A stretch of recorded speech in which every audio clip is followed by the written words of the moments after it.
சூரிய ஒளி அந்த கிராமத்தின் பச்சை வயல்களில் தன்னுடைய கதிர்களை வீசிக்கொண்டிருந்தது.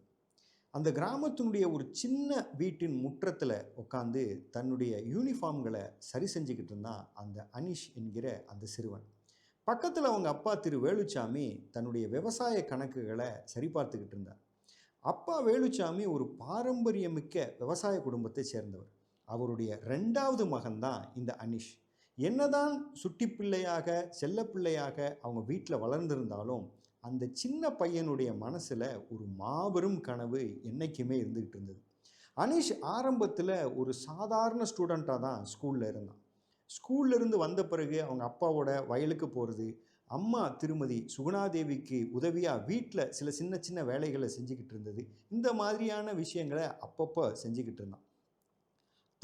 தாங்கள் வாழ்ந்து வந்த அந்த சேலம் மாவட்டம் கத்தேரி பஞ்சாயத்தைச் சேர்ந்த சாமியாகுளம் கிராமத்தில் மருத்துவமனைகளோ டாக்டர்களோ இல்லாமல் மக்கள் கஷ்டப்படுறதையும், எந்த ஒரு மெடிக்கல் எமர்ஜென்சிக்கும் பக்கத்தில் சேலத்தில் இருக்க ஹாஸ்பிட்டலுக்கு தான் மக்கள் போக வேண்டி இருக்கிறதையெல்லாம் ரொம்ப சின்ன வயசுலேருந்தே பார்த்துட்டு வந்த சிறுவன் தான் அனிஷ். அப்பப்போ அவங்க அம்மா திருமதி சுகுணாதேவி அவர்களிடம் நம்ம ஊர்லேயும் பெரிய ஹாஸ்பிட்டல் ஒன்று கட்டணும்னு அடிக்கடி சொல்லிக்கிட்டு இருப்பான். அதுக்கு அவங்க அம்மாவோ, அதுக்கு நீ பெரிய டாக்டராகத்தான் ஆகணும், அதுக்கு நீ நிறைய படிக்கணும்னு சொல்லுவாங்க. தன் அம்மாவுடைய இந்த சொல் அனிஷுடைய மனதில் ஒரு விதையாக விழுந்தது. இதை சரியாக புரிஞ்சுக்கிட்ட அவங்க அப்பா திரு வேலுச்சாமி அவங்க ஊர்லேயே ஒரு பெரிய சிபிஎஸ்சி ஸ்கூலில் அனிஷை சேர்த்து விட்டாங்க. அனிஷும் ரொம்ப கடுமையாக போராடி படித்து +2ல் ஃபஸ்ட் கிளாஸில் பாஸ் பண்ணினார்.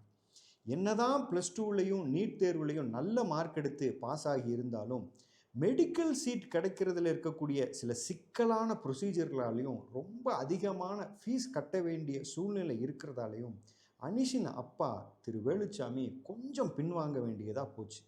ஒரு கிராமத்து விவசாய குடும்ப பின்னணியில் வந்த ஒருத்தரால் டாக்டராக முடியாதோன்னு நினச்சி திரு வேலுச்சாமி அவங்களுடைய ஒட்டுமொத்த குடும்பமும் வருத்தத்தில் இருந்த நேரத்தில் தான் அவங்க நண்பர் ஒருவரின் மூலமாக எய்ரா ஓவர்சீஸ் நிறுவனத்தினுடைய தொடர்பு கிடச்சிது. பல நூறு மாணவர்களுடைய டாக்டர் மற்றும் மெடிக்கல் கனவுகளை பூர்த்தி செய்த ஒரு அற்புதமான நிறுவனம் தான் எய்ரா ஓவர்சீஸ் நிறுவனம். எய்ரா ஓவர்சீஸ் நிறுவனத்தை சேர்ந்தவர்கள் நேரடியாக அனிஷுடைய அப்பா வேலுச்சாமியை காண்டாக்ட் பண்ணி அவருக்கும் அனிஷிற்கும் அந்த ஒட்டுமொத்த குடும்பத்திற்குமே ஒரு நம்பிக்கையை கொடுத்தாங்க. எய்ரா ஓவர்சீஸ் நிறுவனத்தினுடைய பெருமுயற்சியாலும் திரு வேலுச்சாமி மற்றும் சுகுணாதேவி தம்பதியினுடைய சங்கல்பத்தாலும் வியட்நாம்லேயே டாப் 10 யூனிவர்சிட்டிஸில் ஒன்றா இருக்கக்கூடிய டைனாம் யூனிவர்சிட்டியில் அனிஷுக்கு சீட் கிடச்சிது. தங்கள் குடும்பத்தில் முதல் டாக்டர் உருவாக போகிறத நினச்சி மொத்த குடும்பமும் ரொம்ப சந்தோஷப்பட்டாங்க. இன்னைக்கு அனிஷ் டைனாம் யூனிவர்சிட்டியுடைய ஒரு மெடிக்கல் ஸ்டூடெண்ட். வியட்நாம் தேசத்தினுடைய அந்த பசுமை நிறைந்த சூழ்நிலையும் அப்பப்போ அனிஷுக்கு தன்னுடைய கிராமத்தை நினைவுபடுத்திக்கிட்டே இருக்கு.